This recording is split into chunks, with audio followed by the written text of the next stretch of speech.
El cuarto todavía olía a ella. Agua de rosas y tinta. El humo tenue de una lámpara de aceite que alguien había olvidado apagada. Y debajo de todo eso, algo más antiguo. Algo que no pertenecía ni a la fragancia ni al calor. Algo sellado. Algo que llevaba días esperando ser encontrado. Era abril de 1558. Hurrem Sultán había muerto hacía 3 días. La mujer más poderosa en la historia del Imperio Otomano, la mujer que había reescrito cada ley que gobernaba su propia existencia, yacía fría en un sepulcro de mármol mientras el palacio que ella había conquistado, todavía respiraba su aire. Solimán el Magnífico. Señor del mundo conocido. Comandante de 14 campañas militares. Dueño de 3 continentes. Estaba parado en el umbral de sus aposentos privados, y no se movía. No había permitido entrar a sus sirvientes. Tampoco a sus visires. Ni siquiera a los eunucos negros que custodiaban esos pasillos con sus vidas. A todos los había mandado lejos. Entró solo. Lo que encontró adentro de ese cuarto jamás quedó registrado en ningún documento oficial. El tribunal otomano no ponía por escrito lo que sacudía a su sultán. No lo necesitaba. La evidencia de lo que vino después, el duelo, el retiro del mundo, los años fantasmales que siguieron, cuenta su propia historia. Pero los historiadores llevan siglos tratando de reconstruirla. Y cuando las restauraciones del palacio de Topkapi comenzaron a desenterrar objetos de debajo de los pisos y detrás de los closets sellados, talismanes, amuletos, cartas escritas en clave, objetos cuyo propósito los archivistas no podían explicar, comenzó a emerger una imagen muy diferente de Hurrem Sultán. No la imagen que el palacio quería que el mundo viera. Una mujer no esconde las cosas de las que se siente orgullosa. Al final de este relato, vas a entender algo que 500 años de libros de historia han dejado deliberadamente borroso. Vas a ver lo que realmente había en ese cuarto. Vas a comprender la arquitectura completa de lo que Hurrem construyó desde detrás de muros que nunca se suponía que cruzaría. Y vas a entender exactamente cuánto de todo eso Solimán ya sabía. Y eligió amar de todas formas. Esa es la parte que no vas a poder soltar. El harén no era una prisión. Era algo mucho más sofisticado y mucho más siniestro que eso. Era un sistema. 400 cuartos. 1200 personas. Un mundo dentro de un mundo, gobernado por jerarquías, vigilancia, silencio, y la presión constante de sobrevivir cerca del poder absoluto. Se esperaba que las mujeres que entraban a ese sistema desaparecieran dentro de él. Que produjeran un heredero. Que guardaran la boca. Que se hicieran tan pequeñas como para ser perdonadas por existir. Hurrem no hizo eso. Escribió cartas. Construyó alianzas. Se movió por el palacio como el agua se mueve a través de la piedra, no por la fuerza, sino encontrando cada grieta, cada fisura, cada silencio que nadie más había notado. Y en algún lugar de los años que pasaron entre su llegada como una muchacha asustada y su muerte como la mujer políticamente más determinante que el imperio había producido jamás, dejó evidencia. La pregunta es, ¿de qué tipo? Las cartas comenzaron a llegar mientras Solimán estaba en guerra. Estaba en lo más profundo de Persia, avanzando hacia el este con un ejército de 100.000 hombres, cuando el primer mensajero montó hacia el oeste cargando un sobresellado. Sin insignia real. Sin dirección formal. Solo un sello privado, y adentro, algo que el tribunal otomano jamás había visto, la letra de una mujer, dirigida directamente al sultán. Ella escribió: «Estoy perdida en este universo creado por nuestro Señor. Viví mis mejores años bajo tu protección, como una perla en tu joyero. Esa sola línea debería haberla destruido. Una concubina, técnicamente una esclava, legalmente una posesión, escribiendo directamente al sultán durante una campaña militar, no era protocolo. Era un acto. Un acto calculado disfrazado de devoción. Pero Solimán no lo detuvo. Le respondió. Y entonces ella volvió a escribir. Los archivos presidenciales de Turquía, cuando liberaron estas cartas al público en 2019, las llamaron uno de los mejores ejemplos de poesía y prosa en los tribunales otomanos. Los archivistas quedaron impresionados con la sofisticación literaria, la manera en que ella mezclaba devoción religiosa con intimidad personal, la forma en que se posicionaba como simultáneamente humilde e insustituible. Tu pobre y humilde esclava, Hurrem. Esa era la firma. La sumisión formal. Pero lee la carta otra vez y encuentras algo diferente debajo de la superficie. Encuentras a una mujer que sabía exactamente lo que estaba haciendo. Y lo que hacía era esto, no mandó solo palabras. Mandó un objeto físico. Su ropa, empapada en sus lágrimas, al hombre que comandaba la fuerza militar más poderosa del planeta. Le hizo sentir su ausencia entre las manos. El peso de la tela. El olor de su dolor. Eso no es el acto de una mujer pasiva. Eso es el acto de alguien que entendía, con precisión quirúrgica, cómo hacer que un emperador sintiera nostalgia. Y lo hacía desde detrás de muros del palacio, en un cuarto donde nadie más podía ver. La correspondencia continuó por años. Decenas de cartas. Quizás cientos. Las campañas militares de Solimán eran largas, a veces años lejos de la capital, y los escritos de Hurrem llenaban esa ausencia. Ella se convirtió en sus ojos en Estambul, en su ancla emocional, en su confidente política. El embajador veneciano Pietro Bragadin reportó el fenómeno con algo cercano a la alarma. Nunca había existido en la historia de la casa otomana una dama que tuviera tanta autoridad. Nunca. En toda la historia del imperio. Esa palabra, nunca, merece quedarse ahí un momento, suspendida en el aire. Porque Hurrem no le habían dado esa autoridad. La había construido. Frase por frase. Carta por carta. En un cuarto que se suponía la debía contener. Hubo otra mujer en el palacio que entendía esta dinámica desde adentro. Su nombre era Gulfem Hatun, una de las concubinas de Solimán, mayor que Hurrem por varios años, y mucho menos favorecida. Los registros otomanos la ubican en el harén durante el mismo periodo, observando el ascenso de Hurrem con lo que los contemporáneos describieron como una tristeza tan profunda que se volvió permanente. Gulfem Hatun escribió sus propios poemas. Rezaba. Era por todos los testimonios devota, gentil, obediente, todo lo que el sistema decía que quería. Era irrelevante. Sobrevivió hasta la vejez en invisibilidad efectiva, y finalmente fue estrangulada por orden de un sultán por una ofensa política que probablemente no había cometido. Su nombre aparece en 3 documentos. El nombre de Hurrem aparece en cientos. El palacio no premiaba la virtud. Premiaba la estrategia. Y las cartas, las famosas cartas de amor que los archivistas describen como obras maestras literarias, eran solo el principio. Porque dentro del cuarto de Hurrem, las cartas que más importaban no eran las que Solimán ya había leído. Eran las que él no sabía que existían. En 1533, ella se casó con él. No como concubina.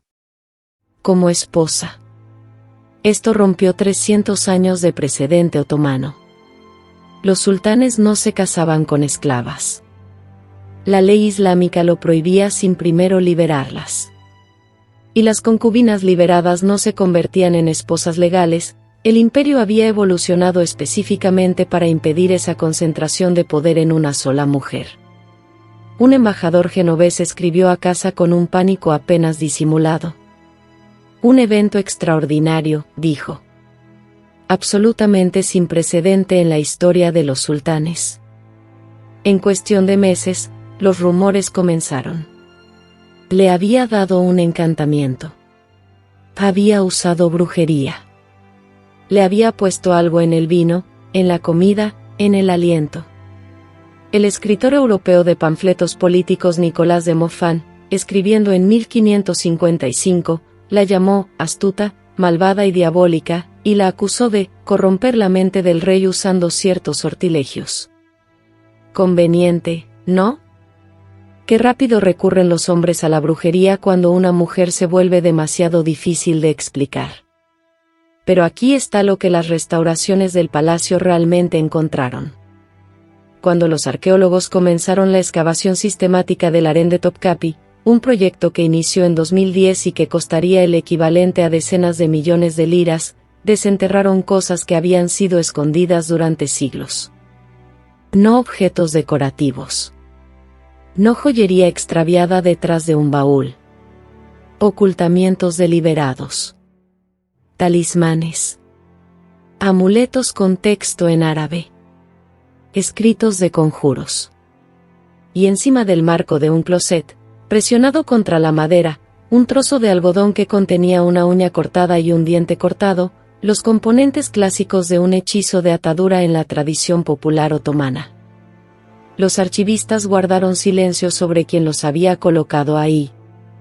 Los objetos fueron catalogados, inventariados y registrados discretamente en el Museo del Palacio. Pero los aposentos de Hurrem Sultán estaban entre los cuartos que se excavaron. Y la era en que la práctica de la magia con amuletos estaba más documentada en el tribunal otomano era exactamente el periodo de su ascenso. Si ella creía que funcionaban o no, ese no es el punto. El punto es que usó cada herramienta a su disposición. Y entonces entró Rustem Pasha. Aproximadamente 37 años. Gobernador de Diyarbakir. Un hombre de origen bosnio que había ascendido por los rangos militares a base de ambición, precisión administrativa, y la capacidad de leer el poder mejor que casi cualquiera en el imperio. Hurrem lo eligió para su hija. Casó a Mirima, su única hija, la única hija de Solimán, una muchacha que podría haber sido aprovechada para una alianza dinástica a lo largo y ancho de Europa, con un gobernador provincial. Un hombre sin sangre real. Un hombre que, según los estándares otomanos de la época, era una elección inusual. A menos que el objetivo no fuera la alianza.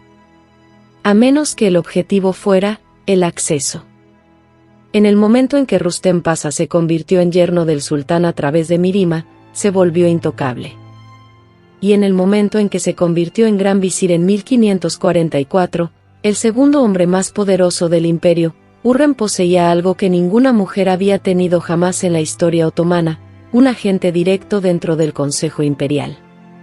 Un hombre cuya carrera ella había construido y cuya lealtad era de ella. Los cronistas contemporáneos notaron que Rustem era metódico hasta el punto de la obsesión. Mantenía registros de todo.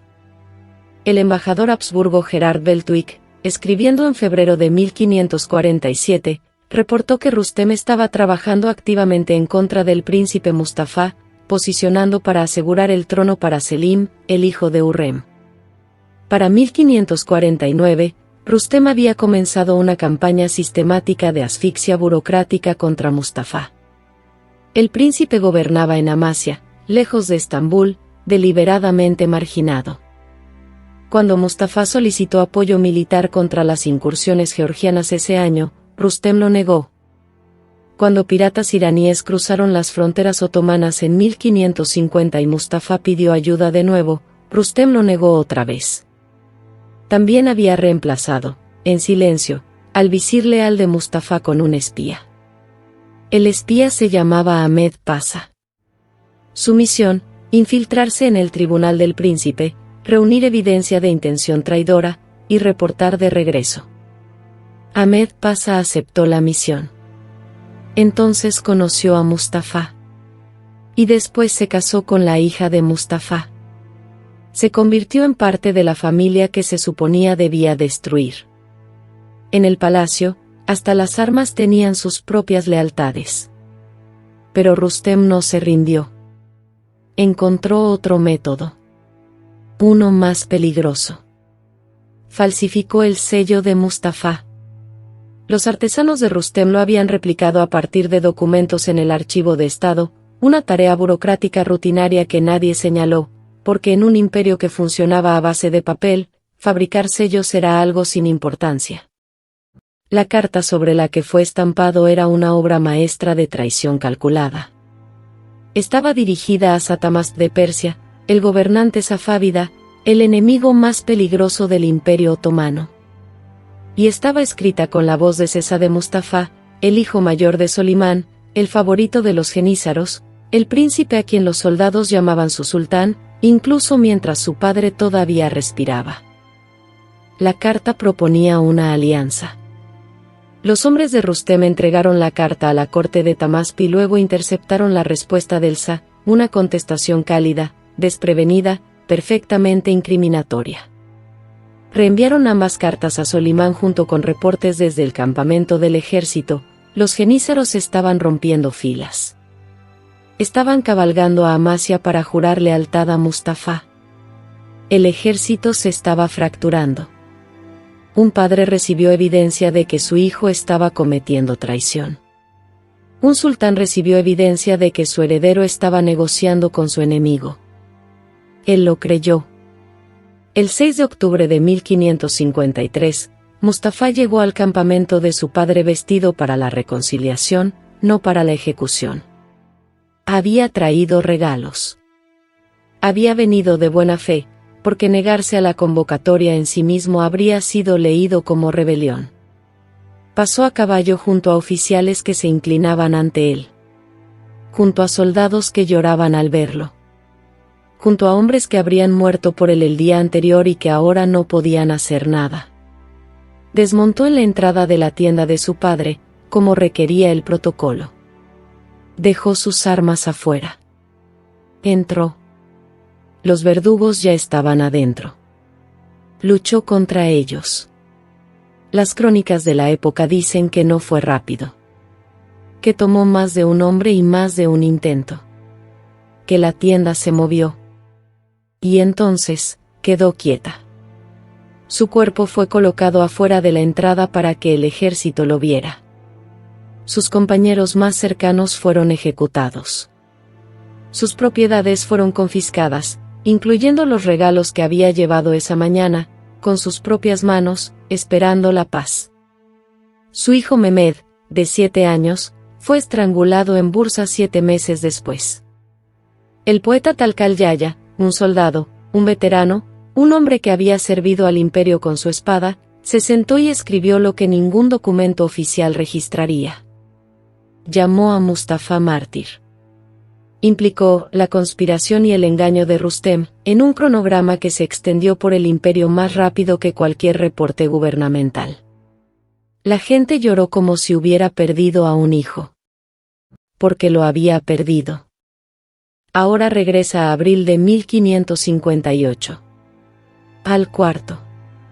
Solimán había destituido a Rustem después de la ejecución de Mustafa, una concesión al duelo público, una señal de que alguien tenía que pagar. Pero en menos de 2 años, Rustem era gran visir de nuevo. Hurrem lo había reinstalado. Porque el imperio lo necesitaba. Porque ella lo necesitaba. Y entonces ella murió. Sin advertencia. Sin una enfermedad prolongada en los registros. 3 días entre el último reporte de su salud y su entierro. La causa oficial, enfermedad no especificada. El año, 1558. Se fue antes de que Selim, su hijo, su heredero elegido, pudiera siquiera usar la corona. Solimán entró a su cuarto y encontró cosas que ningún sirviente había tenido permitido tocar. Lo que el registro histórico y las excavaciones del palacio juntos sugieren, lo que los objetos y los documentos y las cartas cifradas señalan, es esto. El cuarto de Hurrem no era un espacio privado. Era un centro de mando. Decenas de cartas recibidas de Rustem, catalogadas por fecha, atadas con cordones. Reportes sobre los movimientos de Mustafa, sus nombramientos en el tribunal, su correspondencia. talismanes y amuletos cuya función la tradición popular otomana era explícita sobre atar, controlar, proteger. Y al menos un documento portando un sello que no debería haber estado en su posesión. El sello falsificado. O una copia de él. O las instrucciones para su creación. No podemos probarlo con certeza. El tribunal otomano no nos da certeza. Lo que nos da son patrones, objetos, y el comportamiento de un hombre después. Porque aquí está lo que sucedió cuando Solimán salió de ese cuarto. Nunca la condenó públicamente. Ni un solo pronunciamiento oficial. Ninguna revocación de sus títulos. Ninguna remoción de su tumba. La lloró. Pública, profunda, completamente. Mandó completar el complejo de la mezquita a Zeki Hürrem Sultán en su honor. Comisionó edificios con su nombre. No escribió ningún poema que reconociera lo que pudo haber encontrado. Un hombre que la amó haría eso. Un hombre que la amó y que acababa de entender la forma completa de lo que ella había hecho, que acababa de ver la arquitectura de su propio dolor desde afuera, por primera vez, también podría hacer exactamente eso. Porque, ¿cuál era la alternativa? Anunciar que la mujer por quien había roto 300 años de ley otomana para casarse, la mujer por quien había escrito poesía bajo su seudónimo Muibi, el amante, había pasado 30 años operando una estructura política desde el cuarto junto al suyo? ¿Qué los hijos que había ejecutado? ¿Los amigos que había estrangulado? Las decisiones que creyó que eran suyas. ¿Habían sido administradas? Este es el pivote. Todo lo que acabas de escuchar se ve diferente ahora. Las cartas empapadas en lágrimas no eran solo amor. Eran recolección de inteligencia. Ella mapeaba el estado emocional de Solimán durante las campañas, identificando sus vulnerabilidades, aprendiendo los ritmos de un hombre al que necesitaba controlar precisamente porque no podía controlar nada más. El matrimonio no era solo romance. Era estructural. Una esposa no podía ser descartada como una concubina. Los hijos de una esposa tenían una reclamación legítima. Rustem no era solo una alianza política. Era su brazo ejecutor, el hombre que podía hacer lo que ella no podía hacer desde dentro de los muros del harén. Y el cuarto. El cuarto era el centro de todo. La pregunta no es si Hürrem fue culpable de manipulación. La pregunta es qué palabra usamos para una mujer que pasó 30 años haciendo en secreto lo que los hombres hacían abiertamente, y lo hizo mejor que la mayoría de ellos. Aquí está lo que la supervivencia costó, en la moneda de las vidas. Ibrahim Paşa. Estrangulado el 15 de marzo de 1536, en el palacio donde había sido el amigo más íntimo de Solimán durante 14 años. Se había llamado a sí mismo César. Había sobrepasado los límites de maneras que hicieron de su remoción un asunto de Estado, no solo de celos. Pero la correspondencia de Hürrem durante los años anteriores muestra una campaña sostenida de daño silencioso, cartas a Solimán que enmarcaban la ambición de Ibrahim como una amenaza, no una lealtad. Şehzade Mustafa. 37 años. Un príncipe descrito por múltiples embajadores venecianos como el candidato universalmente preferido para el sultanato. Amado por los genízaros. Gobernando Amasya con justicia e inteligencia. Muerto el 6 de octubre de 1553, estrangulado en una tienda por los verdugos de su padre, con base en una carta falsificada, una falsificación que el registro académico confirma fue orquestada por Rustem Paşa, el yerno de Hürrem, su hombre en el Gran Visir. El niño Mehmed, de 7 años. Estrangulado 7 meses después. Mahidevran era la madre de Mustafa. Cuando el cuerpo de su hijo fue transportado a Bursa, ella fue con él. No le quedaba nada más. Pasó el resto de su vida, más de 20 años, sentada junto a su tumba, incapaz de regresar al palacio que lo había destruido.